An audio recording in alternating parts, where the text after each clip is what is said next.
Bem-vindos ao Contos em Pílulas. Inscreva-se no canal e ative o sininho. Olha só, essa frase. Fui demitido pelo meu irmão, mas eu era dono de 87% da empresa. Parece impossível, né? É um quebra-cabeça. Como é que isso pode acontecer? É exatamente isso que a gente vai desvendar hoje. Pois é, essa é a história de como a visão de um fundador, quase como um último desejo, se tornou uma arma secreta para resgatar uma empresa dela mesma, da sua própria ganância. Então, a grande pergunta é essa: como um acionista majoritário pode ser demitido? Isso parece quebrar qualquer regra de negócio que a gente conhece. Mas a resposta, olha, está escondida numa estratégia genial e num segredo guardado por 18 meses. Bora mergulhar nisso? Ok, então vamos para a cena do crime, digamos assim. Tudo começa lá no 40º andar, num escritório super estéril. A cena é um confronto entre dois irmãos, Eric e Ryan, que são tipo a representação de dois mundos completamente opostos. E esse conflito é visual mesmo. De um lado você tem o Eric, o inventor. Aquele cara com terra debaixo da unha, totalmente focado em criar tecnologia que salva vidas. Do outro lado, o irmão dele, o Ryan, o CEO, todo engomadinho, cercado por cromo polido e que só sabe falar em narrativas e monetização. É a batalha clássica, né? Substância contra a aparência. E aí vem a frase de ouro, a justificativa do Ryan. Não é sobre o desempenho, não é sobre resultado, é sobre não ser focado o suficiente na marca. Essa frase resume perfeitamente a superficialidade que tinha tomado conta da empresa. Mas o que pega todo mundo de surpresa é a reação do Eric. Sem briga, sem discussão, ele simplesmente assina os papéis. Por quê? Porque o Ryan não faz a menor ideia, mas ele não acabou de ganhar uma batalha. Ele acabou de ativar uma armadilha. Uma armadilha que foi montada 18 meses atrás. Para a gente entender esse plano, a gente precisa voltar um pouco no tempo. A gente precisa conhecer o verdadeiro coração da empresa, um cara chamado Marcos Salomão. Olha, o Marcos não era um executivo de terno e gravata, ele era um inventor de verdade.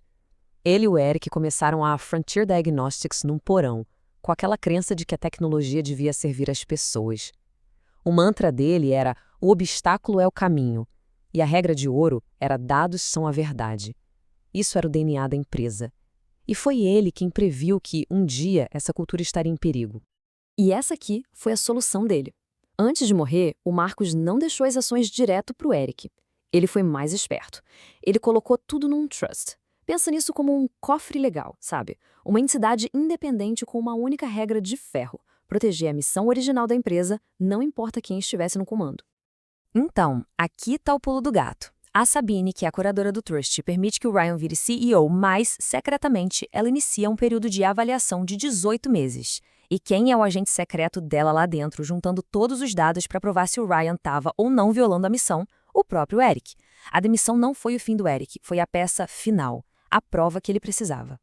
E assim, por 1 ano e meio, enquanto todo mundo achava que o Eric estava lá, escanteado, sendo marginalizado, na verdade, ele estava numa missão secreta, documentando absolutamente tudo.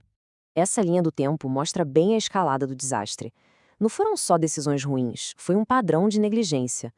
O Ryan, totalmente focado na imagem, foi cortando custos nas áreas mais vitais da empresa: manutenção, pesquisa, segurança, tudo para deixar os relatórios trimestrais mais bonitinhos. E cada um desses passos foi, meticulosamente documentado pelo Eric. Agora, vamos para as provas. Porque o que o Eric juntou não era só suspeita, não. Eram dados, frios, concretos e, olha, absolutamente condenatórios. Esse gráfico aqui diz tudo. Dá uma olhada na barra do marketing, disparando para o céu.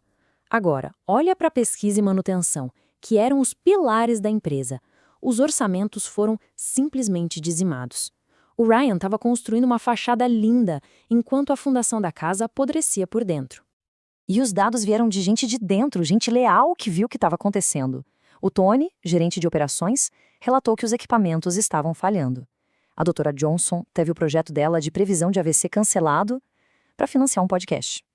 E o mais grave, a doutora Chun alertou sobre um risco catastrófico no armazenamento de amostras, um aviso que foi simplesmente ignorado. E aqui, a gente tem a prova cabal, o e-mail do próprio Ryan. A ordem para o diretor financeiro era clara: adiar os investimentos essenciais em segurança, os CAPEX, para não estragar os números do relatório do trimestre. Ou seja, ele conscientemente colocou a empresa em risco por pura vaidade financeira. Com todas essas evidências na mão, o palco estava montado para o confronto final. O cenário? A reunião trimestral de acionistas. Imagina só a cena. O Ryan tá lá, no meio da apresentação dele, cheia de jargão corporativo, quando a Sabine Arlo entra na sala. Ela não pede licença, ela vai direto para a cabeceira da mesa e anuncia que a avaliação de desempenho secreta de 18 meses do CEO chegou ao fim. O poder na sala muda de mão, assim, num instante. E então, a Sabine anuncia que, com base nas evidências de má gestão e negligência, o Trustoller vai exercer seu poder de voto. E com 87% das ações, a decisão é absoluta. Final. Ryan é removido do cargo de CEO com efeito imediato. Mas a remoção do Ryan não foi o fim da história, foi o começo. O começo da restauração da missão original da Frontier Diagnostics. A mudança foi imediata. Com o Eric de volta ao comando, as prioridades viraram de cabeça para baixo, como esse gráfico mostra. A maior fatia do bolo agora vai para pesquisa e desenvolvimento. E o marketing, aquela antiga obsessão do Ryan, agora é a menor das fatias. A empresa voltou a ser sobre o trabalho, e não sobre a imagem do trabalho. E no fim das contas, a grande lição é esse contraste. O Ryan tentou comprar uma marca, que é uma reputação baseada em percepção, em imagem.